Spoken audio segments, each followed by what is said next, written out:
Là c'est bon, on m'entend?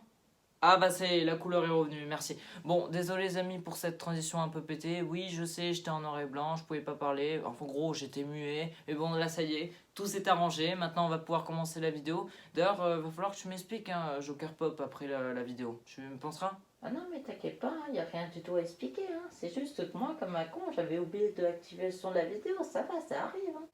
Hein. Ok. Ah oui, aussi, j'avais vous préciser, les amis, en effet, il y a quelqu'un qui filme derrière, et ce quelqu'un, justement, c'est Joker Pop. Donc oui, il est venu comme ça, c'est un homme en qui j'ai confiance. Et oui, je trouve qu'il est grave bien, il est grave sympa avec moi, plus sympa que Marshmello d'ailleurs. Vous vous demandez pourquoi est-ce que je parle de Marshmello? Alors regardez cette vidéo d'abord et ensuite reprenez la critique. Bon, là, du coup, on va faire la première critique de cette année 2023. Et oui, ça y est.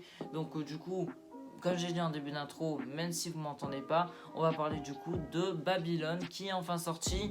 Alors, c'est vrai que c'est la plus grosse attente de cette année 2023, mais c'est pas un film que j'attendais moi personnellement. Déjà, le sujet était intéressant, les décors, les personnages, donc je voulais absolument voir ce que ça allait donner en fait. Ce film est réalisé par Damien Chazelle qui a réalisé La La Land, Whiplash et aussi First Man que j'ai vu au cinéma. Et au casting du coup on retrouve Brad Pitt, Margot Robbie et aussi Diego Calva. Du coup le film se passe à Los Angeles dans les années 20 et du coup le film Babylone va retracer l'ascension et la chute de différents personnages lors de la création d'Hollywood, une ère de décadence et de dépravation sans limite. Bon du coup Babylone, alors comment dire? Bon déjà ça part du cinéma donc oui j'étais très curieux d'aller voir ce film. On m'a dit d'ailleurs qu'il y avait des musiques qui étaient ultra rythmées, qui ambiançaient très bien. Et ce que je pense vraiment ce film, en fait, je l'ai vu au cinéma, j'avais un peu hâte, parce qu'il y avait beaucoup de choses intéressantes là-dessus. Et ben en fait, j'ai trouvé que le film était surprenant. Mais par contre, il y a un inconvénient, mais je vais pas vous en parler maintenant parce que je sais qu'il y a des gens qui ont adoré Babylone et que si je le dis maintenant, ils vont s'énerver direct. Mais non, qu'est-ce que tu dis, le DGS, machin, enfin voilà, tu m'as compris. Mais du coup, pour éviter qu'il y ait cette crise de nerfs, eh ben, j'ai décidé de commencer par les points positifs et à la fin de terminer par les points négatifs. Tout simplement, comme ça, voilà, il n'y aura pas de problème. Et puis voilà, par contre, si vous n'avez pas vu le film Babylone, vous savez ce qu'il vous reste à faire. Quittez cette vidéo. Voilà, tout simplement. Voilà, là, je le dis calmement. Là, voilà, comme ça, pas de problème. Allez, non, sérieux, en fait, plus sérieux, très sérieusement, quittez cette vidéo maintenant. Je suis très sérieux. Du coup, pour ceux qui sont restés, eh ben, on va commencer par les points positifs sur ce film. Première chose, commençons comme d'habitude par les personnages. Je vais commencer du coup par un personnage, donc Nellie Laroy, qui est joué du coup par Margot Robbie. Alors, ce personnage, j'ai trouvé vraiment bien, parce que déjà j'aime beaucoup Margot Robbie. C'est vrai que c'est dans Suicide Squad que je l'ai vu. Suicide Squad, ouais, c'est ce film là, c'est un film d'ici, pour ceux qui ne le connaissent pas, mais je pense que tout le monde connaît Suicide Squad. Je pense que tout le monde préfère la version qui est sortie récemment en 2021. Enfin bref, je vais pas trop m'éterniser longtemps là-dessus. Donc du coup oui, ce personnage j'ai beaucoup aimé. Je trouve que j'ai l'impression que c'est un personnage principal.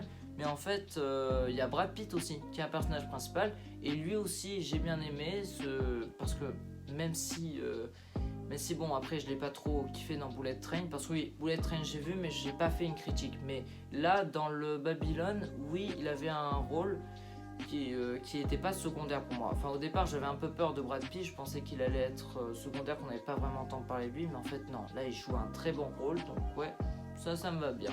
Ensuite, j'aimerais continuer avec un personnage aussi que j'ai aimé, Manny Torres, qui est joué par Diego Calva. Lui, il était plutôt bien. On le voit d'ailleurs au début du film et on le voit à la fin. Je pense que celui que j'ai plus préféré, les amis, entre les trois, c'est Diego Calva, qui est le meilleur. Que j'ai plus préféré que Margot Robbie, que Brad Pitt. Donc en gros, Diego Calva, c'est en première place de mes personnages du film.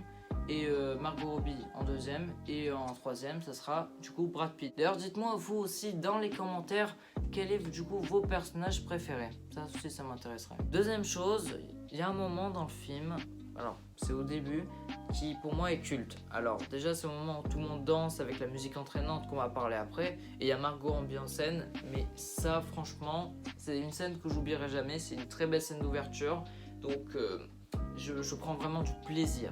Vraiment, les amis, c'est incroyable. Troisième chose, parlons donc des musiques de Babylone, et oui, elles sont incroyables. Alors, la musique du début, oui, elle est bien, elle est grave entraînante. Alors, je peux pas vous la faire écouter parce que bon, droit d'auteur, je veux pas, sinon YouTube va me faire strike. Et du coup, ça va être compliqué de pouvoir la rediffuser maintenant parce que bon, le montage, c'est un peu chiant quoi. Après, il y a aussi une musique, je crois on l'entend à chaque fois en fait, c'est une musique qui me plaît pas mal, qui me plaît encore plus. Et en gros, ça, c'est au moment où, en gros, où tu vois Margot Robbie qui s'apprête à faire son propre tournage extérieur, je crois. Et tu vois, il y a cette musique aussi au moment où elle danse aussi. Et on la retrouve cette musique à la fin. Et la scène de la fin aussi, on va en parler dans les points positifs. Mais ça, c'est après, ne vous inquiétez pas. Quoi qu'il en soit, les deux musiques, pour moi, dès le début et celle qu'il y a au moment de la scène à la fin, pardon, et ben en fait, je les trouve incroyables. Il n'y a que ces musiques-là que je trouve bien. Sinon, le reste, ça m'a pas vraiment marqué. Quatrième chose, parlons d'un caméo qui m'a fait vraiment marrer. Alors, c'est vrai que dans le film, on voit Tobey Maguire. Et ça, je l'ai vu dès la bande-annonce en fait. Quand j'ai vu la bande-annonce, quand j'ai appuyé sur Tobey Maguire, je me suis dit, attends, ce serait trop marrant. Alors, c'est pas parce qu'il y avait Tobey Maguire que j'ai direct voulu le voir. Non, c'était parce qu'en fait, j'étais intéressé par l'histoire. Alors, pour les gens qui vont se dire, ah ouais, mais attends, mais c'est nul, Tobey Maguire, il a un petit rôle. Non, en vrai, les amis, c'est bien. Parce que même si on le voyait quelques petites scènes, ça me dérangeait pas. Mais là, on le voit pour une scène qui, personnellement, m'a dégoûté.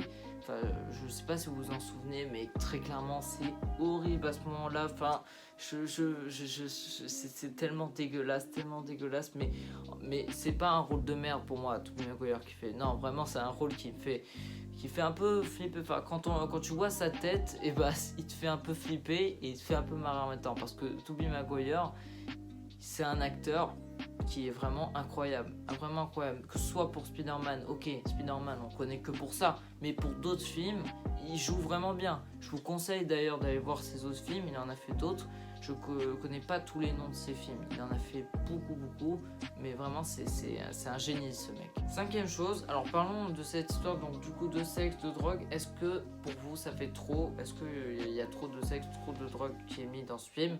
Bah en fait moi, personnellement, non. Enfin, je trouve que ça m'a pas dérangé.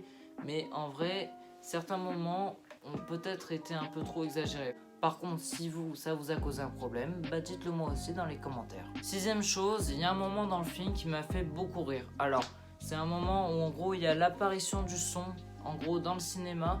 Alors, c'est pour vous rappeler, en fait, il y a un film donc du coup qui parle de jazz en fait, et c'est dans ce film là du coup qu'il y avait l'apparition du son dans le film. C'était le premier film où il y avait du son, c'est un classique, et puis d'ailleurs c'est montré dans le film, et c'est ce film qui a tout changé et qui a permis du coup qui est le son dans les films en fait. Sauf que le truc c'est que quand le tournage en fait se passe pour la première fois avec du son, et chaque fois ça se passe pas comme prévu, et il y a tout le temps des reprises, on refait la scène, et ça me fait vraiment marrer parce que c'est vrai en plus en fait.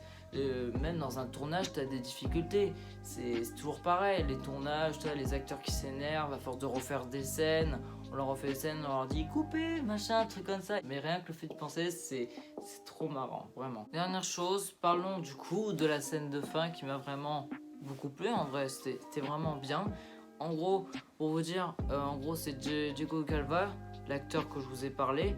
Et là, on a un peu avancé dans le temps, ça y est, maintenant il a fondé une famille maintenant, et en gros il a une petite fille, et du coup ils sont devant le studio dont il a travaillé, et en gros le studio en fait c'est censé être Paramount, mais c'est vrai que c'est un film Paramount d'ailleurs, et le truc à la place, je crois qu'ils ont voulu mettre une autre production, ils ont créé un autre nom de production à la place de la Paramount, ce qui me semble un peu ridicule parce que la Paramount ça existait un peu à l'époque. Donc je vois pas en quoi ça serait dérangeant de ne pas pouvoir le mettre, c'est leur film.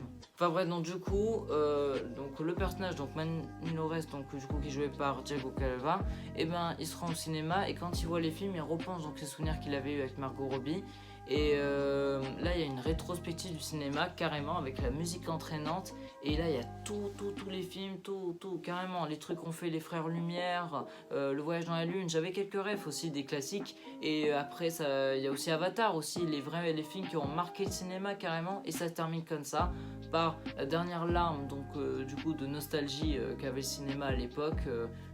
Du personnage de Thiago Calva, et voilà, ça se termine comme ça. Et vraiment, c'est une scène qui m'a marqué, vraiment. Je pense que c'est une scène dont on se souviendra. Vraiment, c'est hyper bien réussi. Vraiment, je suis vraiment je sais plus quoi dire, c'est incroyable. Donc voilà, donc c'est les points positifs que j'ai réunis donc pour ce film Babylone. Et maintenant, on va passer à l'inconvénient de ce film.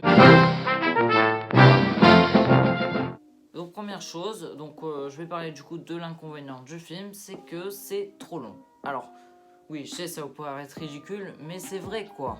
Il dure 3h09 le film, et très clairement, j'en pouvais plus, vraiment, je vous dis les amis. Alors, c'est vers la moitié du film, parce que c'était au moment où il y avait ces scènes inutiles. Ça a commencé au moment où Margot Robbie, tu vois, elle était devenue folle, il y avait des invités, enfin voilà, elle était devenue folle, elle s'énervait contre des personnes, elle avait vomi, je crois, sur un mec, je crois que je m'en rappelle très bien. Enfin, c'était marrant, mais ça m'avait un peu gêné. Mais c'est à partir de ce moment-là où j'ai vraiment commencé à me dire que c'est trop long, mais vraiment. Enfin, il y a peut-être des scènes qui peuvent intéresser, mais en vrai, franchement, on s'ennuie pas mal sur certains moments. Le rythme commençait à être de plus en plus lent. Et vraiment, je commençais à en avoir marre. J'étais tellement KO en sortant du film. Enfin bref, Babylone est un film qui est surprenant et aussi qui m'a marqué à certaines scènes. Il y a des scènes aussi qui sont très émouvantes, qui sont très drôles. Les musiques aussi, elles sont très entraînantes et donnent une vraie ambiance de fou. Et par contre, il y a juste un petit bémol, c'est la durée du film, 3h09. Je suis désolé les amis, c'est trop long. Parce que, excusez-moi, je pense pas que la nouveauté, ça sera de faire que des films longs. Alors, pour Avatar 2, ça m'avait pas dérangé, je trouvais ça normal, j'avais l'habitude. Mais là, pour raconter ce qu'était l'ère d'avant d'Hollywood et du cinéma et de la musique, ça me semble un peu trop exagéré. Je pense qu'ils auraient pu raccourcir un petit peu. Et d'ailleurs, j'ai vu des gens quitter la salle à la moitié du film. Ça aussi, j'avais oublié de le préciser. Mais après, voilà, j'en garde pas un mauvais souvenir. Vraiment, c'était une belle expérience pour moi. Du coup voilà les amis, c'est la fin de cette vidéo, j'espère qu'elle vous aura plu. N'hésitez pas comme d'habitude à vous abonner à la chaîne, activer la cloche si ce n'est pas déjà fait, et aussi le petit pouce bleu, ça fait toujours plaisir. Abonnez-vous aussi à ma chaîne secondaire, n'hésitez pas à me rejoindre sur Twitter, Instagram et TikTok. Je vous rappelle que le lien est dans la description. Et puis quant à moi, je vous retrouve pour de toutes nouvelles vidéos. C'était DGS, ciao, et je laisse, oui, le mot de la fin pour Joker Pop qui est derrière la caméra. Vous abonnez pas à la chaîne de DGS, je viens chez vous. Attends, c'est ça ton mot de la fin? Bah, vraiment, j'ai envie de te dire, mec, t'es un psychopathe. Vraiment, je te jure que t'es un psychopathe.